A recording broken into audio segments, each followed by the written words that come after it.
यहाँ पे हमारे पास में है डब्ल्यू इन्फोर्स बीम के क्वेश्चंस। ये डब्ल्यू इन्फोर्स के जो क्वेश्चंस हैं ये मेंस वाले क्वेश्चंस हैं। वैसे अगर मैं आपको एग्जैक्टली बताऊं तो ये प्रॉपरली ये वाला तो मेंस वाला ही क्वेश्चन है, ये भी मेंस वाला ही क्वेश्चन है, ये भी मेंस का है। लेकिन शॉर्ट फॉर्म में अगर कहें तो ये प्री में आ सकता है। मैं इसके लिए एक बार आपको पहले बता चुका हूँ ऑलरेडी। तो अभी देखो यहाँ पे, तो पहले मैं क्या कर लेता हूँ, अब हम इसको देखते हैं, एक पोजीशन ऑफ न्यूट्रल एक्सिस और एक ये मोमेंट ऑफ रेजिस्टेंस, इन दोनों को हम जो है यहाँ पे देखते हैं। तो इसमें अब ये वाला जो क्वेश्चन है, देखो ये जो भी मैंने एक ऊपर वाला सेक्शन बनाया है, इसमें क्या है कि पोजीशन ऑफ न्यूट्रल एक्सिस भी पूछ सकता है, सिर्फ मोमेंट ऑफ रेजिस्टेंस भी पूछ सकता है, और चाहे तो दोनों भी पूछ सकता है। तो यानी कि ये वाला जो क्वेश्चन यहाँ पर रहेगा ये काइंड ऑफ एक ही जैसा क्वेश्चन रहेगा। तो मैं आपको वो बता रहा हूँ। तो यहाँ पे आप लोगों के सामने सबसे पहले टाइप 1 प्रॉब्लम है जिसमें हम कैलकुलेशन करेंगे किसकी, पोजीशन ऑफ न्यूट्रल एक्सिस की। तो अगर मान लो कि आपको ऐसा क्वेश्चन आ जाता है जिसमें दोनों ही चीज़ें आपको निकालने के लिए दे दी जाए, या लाइक पहले वाला भी दे दिया जाए, ये वाला और ये भी दे दिया जाए, दोनों ही दे दिए जाए, तो आप क्या करेंगे, पहले आप इसको सॉल्व करेंगे, इसके स्टेप्स फॉलो करेंगे, देन आप इसके स्टेप्स जो है फॉलो करेंगे। तो यहाँ पे मैं पहले टाइप 1 आपको बता देता हूँ, ठीक है, फिर आगे कंटिन्यू करेंगे। तो टाइप 1 में हमारे पास में पहला प्रॉब्लम कि कैलकुलेशन हमें करना है किसका, न्यूट्रल एक्सिस की पोजीशन का। तो वहाँ पे स्टेप्स हमारे पास में क्या रहेंगे, सबसे पहला स्टेप रहेगा कि हम क्या करेंगे, एक्सियल लिमिटिंग निकालेंगे, ठीक है। सबसे पहले एक्सियल लिमिटिंग निकाल लेंगे, देन एक्सियल लिमिटिंग निकाल लेने के बाद में हम उस एक्सियल लिमिटिंग को x1 के बराबर रख देंगे, ठीक है।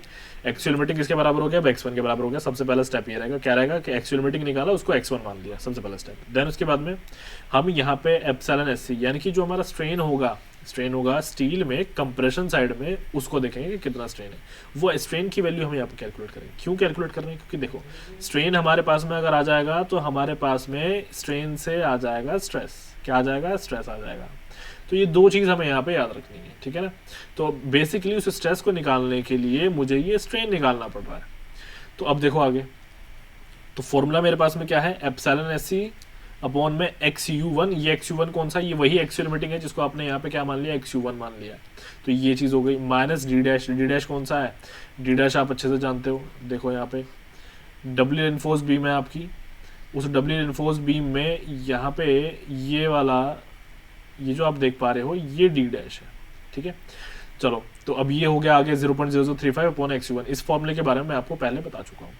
इस फॉर्मूले को मैं प्री में अप्लाई कर सकता हूँ। प्री में कैसे अप्लाई कर सकता हूँ, वो तुमसे यहाँ पे XU निकलवा सकता है। अगर वो तुम्हें एप्सिलॉन SC खुद से दे दे तब वो XU निकलवा सकता है। तो ये फॉर्मूला तब वहाँ पे उस तरीके से अप्लाई हो जाएगा। अब यहाँ पे आ जाते हैं मेंस में। तो हम यहाँ पे क्या करेंगे, यहाँ से एप्सिलॉन SC निकाल लेंगे। एप्सिलॉन SC निकाल लेने के बाद जो हमें एप्सिलॉन SC निकलेगा, उस एप्सिलॉन SC से मैं यहाँ पे क्या करूँगा, मैं अपने FSC की वैल्यू को कैलकुलेट करूँगा, ठीक है। FSC मेरे पास में यहाँ पे क्या होगा, FSC मेरे पास में है मेरा स्ट्रेस, किसमें स्ट्रेस, स्टील में स्ट्रेस कंप्रेशन साइड में, ठीक है। वो मेरा यहाँ पे क्या रहेगा, स्ट्रेस रहेगा। अब देखो तो यहाँ पे नेक्स्ट मेरा स्टेप 3 है, क्या करूँगा, FSC मैं आप निकाल रहा हूँ, स्ट्रेस निकाल रहा हूँ स्टील में इन कंप्रेशन साइड। तो यार तो उसके लिए मेरे पास में क्या होता है, किस तरह का एक छोटा सा टेबल, ये तो बहुत बड़ा टेबल है आप लोगों के सामने, लेकिन एग्जाम में एक छोटा सा टेबल गिवन होगा। छोटा सा टेबल कैसा गिवन होगा वो मैं आपको बताता हूँ। वहाँ पे वैल्यूज गिवन होंगे ऑलरेडी। कैसे वैल्यूज, एग्जांपल देता हूँ। मान लो आपके सामने क्वेश्चन आया, क्वेश्चन में लिखा हुआ है कि Fe415 स्टील यूज हुआ है या फिर Fe500 स्टील जो है यूज हुआ है। कोई भी स्टील अगर यूज होता है तो आप यहाँ पे देखो, ये तो पूरा टेबल मैंने बनाया हुआ है। कोई भी स्टील अगर यूज होता है तो वहाँ पे क्या करेगा, वो आपको 3-4 वैल्यूज देगा स्ट्रेन की, लाइक इस तरीके से उसने 3 वैल्यूज आपको देगी। उसी तरीके से उनके ठीक सामने स्ट्रेस की वैल्यू भी वो आपको दे देगा। तो इस वाले स्ट्रेन के लिए स्ट्रेस की वैल्यू इतनी है, इस वाले स्ट्रेन के लिए स्ट्रेस की वैल्यू इतनी है। तो आपको इनका यूज़ करना है। कैसे यूज़ करना है आप देखो।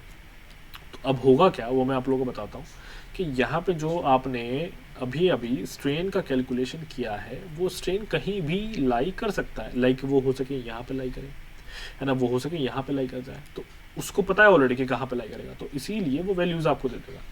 तो सपोज करो यहाँ पे स्ट्रेन जो है लाई कर गया, अब क्या करोगे आप, तो यानी कि आपके स्ट्रेस की वैल्यू यहाँ पे आएगी। तो आपको वो स्ट्रेन के लिए वो स्ट्रेस की वैल्यू कैलकुलेट की जाएगी। अब उसको कैलकुलेट करते हैं by the interpolation method. Interpolation maths का एक छोटा सा मेथड है, वो मैं भी बता भी दूंगा कि कैसे उसको किया जाता है। तो अब यहाँ पे आगे देखो, अब यहाँ पे नेक्स्ट स्टेप मेरा होगा। अब मुझे क्या करना है, इक्वेट करना है नेट कंप्रेसिव फोर्स को नेट टेंसाइल फोर्स, ठीक है। उससे मुझे क्या मिल जाएगा, मेरा यहाँ पे न्यूट्रल एक्सिस जो है वो मुझे मिल जाएगा। ठीक है ना। न्यूट्रल एक्सिस जो भी है मेरा वो मुझे मिल जाएगा यहाँ पे, इस चीज़ को याद रखना, बिकॉज हम क्या कर रहे हैं यहाँ पे न्यूट्रल एक्सिस को ही तो निकाल रहे हैं ना।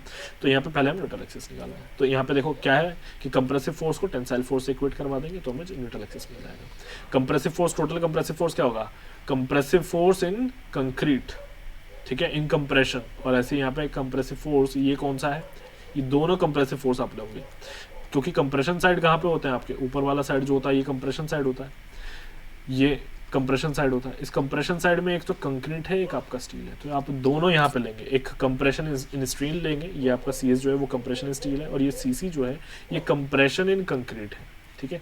तो ये चीज़ आपकी रहने वाली है यहाँ पे। Equal to tensile force, tensile आपका कहाँ होता है, नीचे वाले पार्ट में होता है, तो ये यहाँ पे रहेगा। तो 0.36 एफसी के XUB ये आपका एक फॉर्मूला हो गया, प्लस FSC माइनस 0.45 FC के ASC, ये फॉर्मूले मैं आपको ऑलरेडी पहले बता चुका हूँ, ठीक है। तो यहाँ से आपको ये वैल्यूज कैलकुलेट हो जाएंगी। अब जब यहाँ पे आपकी XU की वैल्यू इस फॉर्मूले से कैलकुलेट हो जाएगी, अभी देखो यहाँ पे FSC है, वही FSC जो जस्ट हमने एप्सिलॉन SC से कैलकुलेट किया है, एप्सिलॉन SC से कैलकुलेट किया है, वही FSC मैंने यहाँ पे रखा हुआ, ये चीज़ है, ठीक है। तो इसके लिए मुझे ये मेरा FSC जो है निकालना पड़ा, और उसके लिए मुझे एप्सिलॉन SC निकालना पड़ा, तो ये है।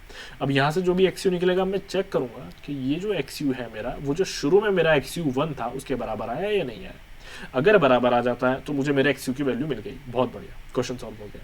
अगर बराबर नहीं आता तो अब क्या किया जाए, अब जो वैल्यू आएगी उसको मैं XU2 मान लूँगा, और फिर से सेम स्टेप जो होंगे वो रिपीट होंगे, ठीक है ना। अब देख लो यहाँ पे यही चीज़ मैंने लिखी है, स्टेप 5 में क्या करेंगे कि स्टेप 4 में जो XU आपका आया है उसको चेक करेंगे कि XU1 के बराबर है कि नहीं है। अगर आया है बराबर तो बहुत बढ़िया, XU मिल चुका है। नहीं आता तो फिर हम क्या करेंगे, अब XU2 को इस XU के बराबर मान लेंगे, ये जो आपका XU है ये XU2 हो जाएगा अब, और फिर से सारा प्रोसेस सेम रहेगा। कहाँ से, यहाँ से, इस वाली जगह से आपका प्रोसेस सारा सेम रहेगा। यहाँ पे 1 की जगह पे XU2 आ जाएगा, बस इतना यहाँ पे होगा, ठीक है। चलो, आई होप ये चीज़ सभी को समझ में आ गई होगी।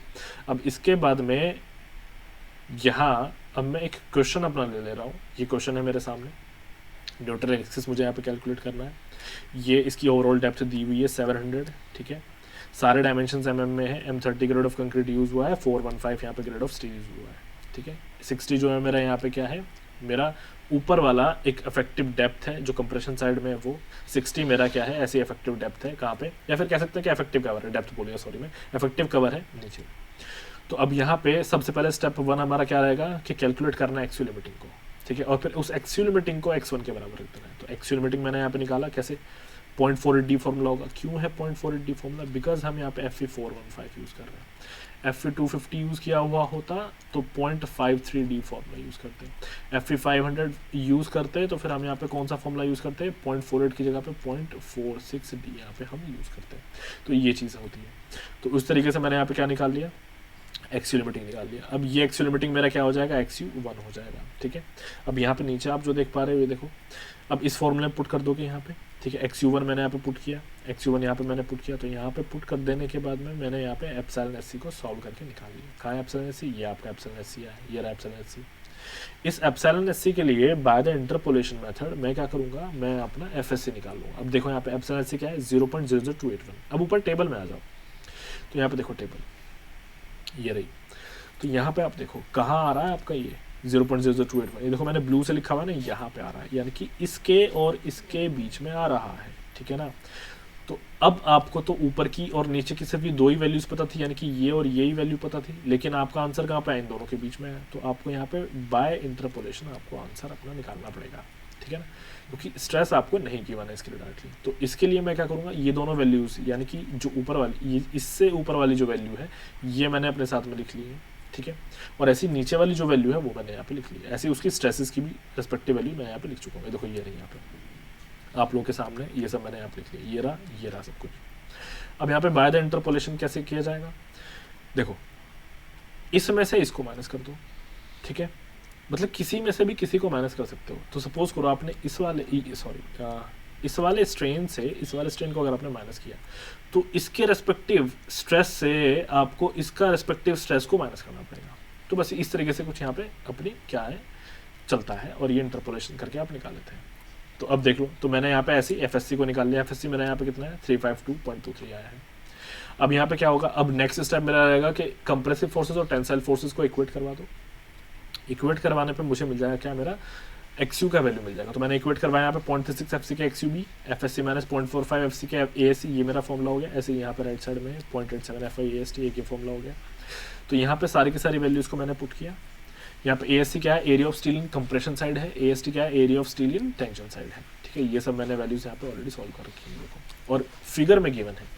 तो मैं यहाँ पे सॉल्व कर लिया और XU का वैल्यू मुझे मिल गया। अब मैंने क्या किया, अब यहाँ पे चेक करूंगा मैं कि जो मेरा अभी XU मैंने यहाँ पे कैलकुलेट किया है क्या वो मेरे XU1 के बराबर है। तो मैंने चेक किया तो मैंने पाया कि नहीं भैया ये तो बराबर नहीं है। तो फिर अब क्या होगा, सेकेंड ट्रायल को हमें करना पड़ेगा। सेकेंड ट्रायल यहाँ पे अब हम कर लेंगे। ठीक है, सेकेंड ट्रायल में फिर से उसी तरीके से ये मेरा अब यहाँ पे क्या हो जाएगा, ये हो जाएगा XU2, ये मेरा क्या हो चुका है XU2। अब इससे आगे फर्दर कैलकुलेशंस की जाएंगी। देखो यहाँ पे मैंने थोड़ा सा करके दिखाया हुआ है, ये रहा एप्सिलॉन SC आ चुका है, उसके लिए FSC आ चुका है। देन फिर से मैं क्या करूँगा, XU का वैल्यू निकालूंगा। XU मेरे पास में कितना है, 161.67 आया है।